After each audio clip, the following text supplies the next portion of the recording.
बोलिए गोविंद भगवान की जय, सनातन धर्मों की जय। बुद्धिमान व्यक्ति को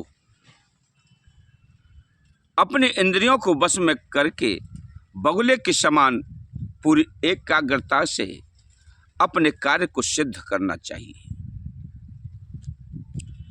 सूर्योदय से पहले जगना, युद्ध के लिए सदा तैयार रहना चाहिए।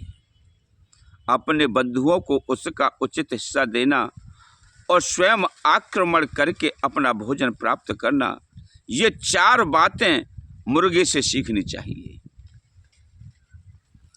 और मेरे प्रिय सज्जनों, गुप्त स्थान पर संभोग करना,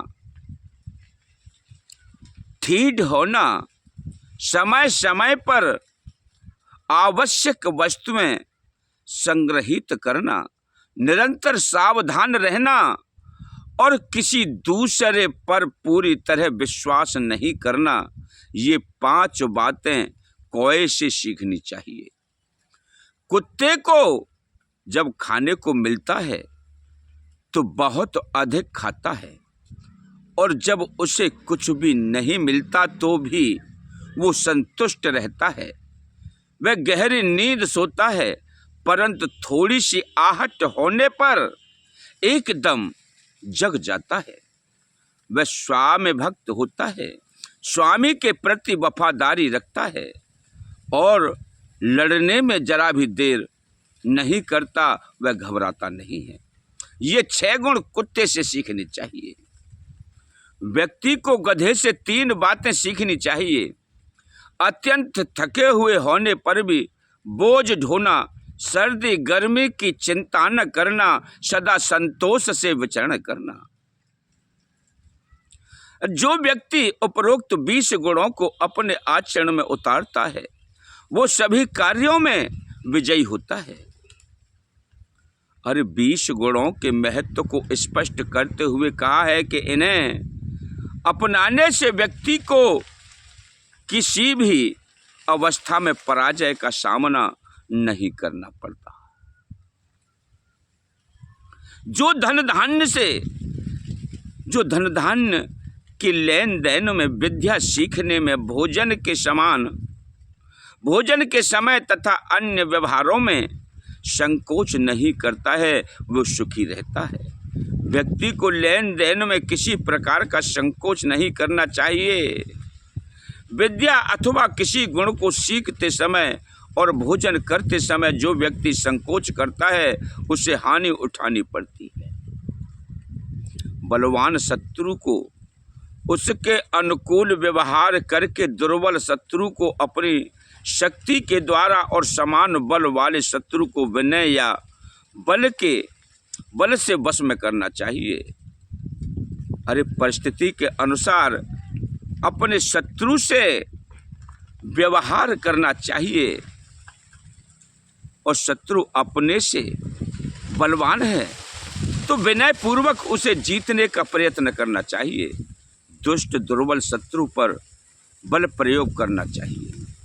राजा की शक्ति उसकी भुजाओं में, विद्वान का बल उसके ज्ञान में, और स्त्रियों का बल उसकी सुंदरता और मधुर व्यवहार में होता है। अपनी पत्नी, भोजन और धन, इन तीनों के प्रति संतोष रखना चाहिए, परंतु विद्या, अध्ययन, तप और दान के प्रति कभी संतोष नहीं करना चाहिए। अरे ज्ञान प्राप्ति, तपस्या और दान देने में संतोष न करना ही श्रेयस्कर होता है। अग्नि, गुरु, ब्राह्मण, गाय, कुंवारी, कन्या, बूढ़े व्यक्ति और छोटे बच्चे को पैर से कभी नहीं छूना चाहिए। बैलगाड़ी से 5 हाथ और घोड़े से 10 हाथ और हाथी से 100 हाथ दूर रहना चाहिए। दुष्ट आदमी से बचने के लिए उस स्थान का त्याग कर देना चाहिए। हाथी को अंकुश से, अरे घोड़े को हाथ में लिए चाबुक से, सींग वाले पशु को डंडे से वश में किया जा सकता है, और दुष्ट व्यक्ति को नियंत्रण में करने के लिए तलवार आवश्यक है। अध्ययन अध्यापन में तत्पर लोग भोजन से तृप्त हो जाते हैं और मोर बादलों के गर्जने पर संतुष्ट होता है, और सज्जन आदमी दूसरे और संपन्न और सुखी देखकर आनंदित होते हैं, परंतु दुष्ट लोग दूसरों को विपत्ति में उलझा देख करके बड़ा ही प्रसन्न होते हैं, सुखी होते हैं। विद्या के अभाव में मनुष्य का जीवन कुत्ते की उस पूंछ के समान होता है, जिससे न तो वह अपने शरीर के गुप्तांग यानी गुप्त भागों को ढक सकता है और न ही काटने वाले मच्छरों आदि से ही स्वयं को बचा सकता है। जिस सरोवर में जल रहता है, हंस वहीं रहते हैं, और जब जल सूख जाता है तो उस स्थान को छोड़ देते हैं, परंतु मनुष्य को हंस के समान नहीं सोना चाहिए। मनुष्य को हंस के समान नहीं होना चाहिए। अर्जित किए हुए धन को उचित ढंग से व्यय करना, उससे लाभ उठाना ही उसकी रक्षा है। जिस प्रकार तालाब में भरे हुए जल के प्रवाहित होते रहने से ही उस तालाब का पानी शुद्ध और पवित्र बना रहता है, स्वर्ग से इस संसार में आने वाले लोगों में 4 प्रमुख गुण होते हैं।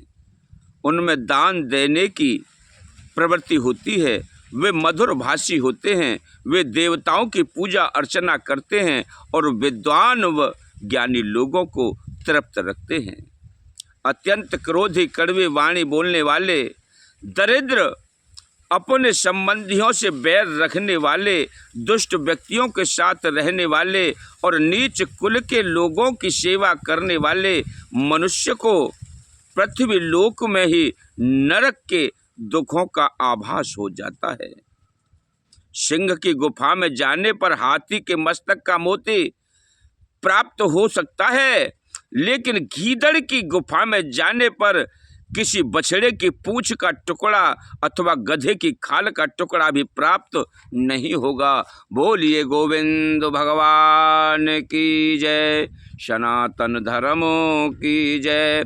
प्रिय बंधु, अगर आपको हमारे वक्तव्य के द्वारा इन शब्दों से आपको कुछ तत्व प्राप्त हो तो इस चैनल को सब्सक्राइब करें, वीडियो को लाइक करें। ओम नमो नारायण, ओम नमो नारायण, ओम नमो नारायण।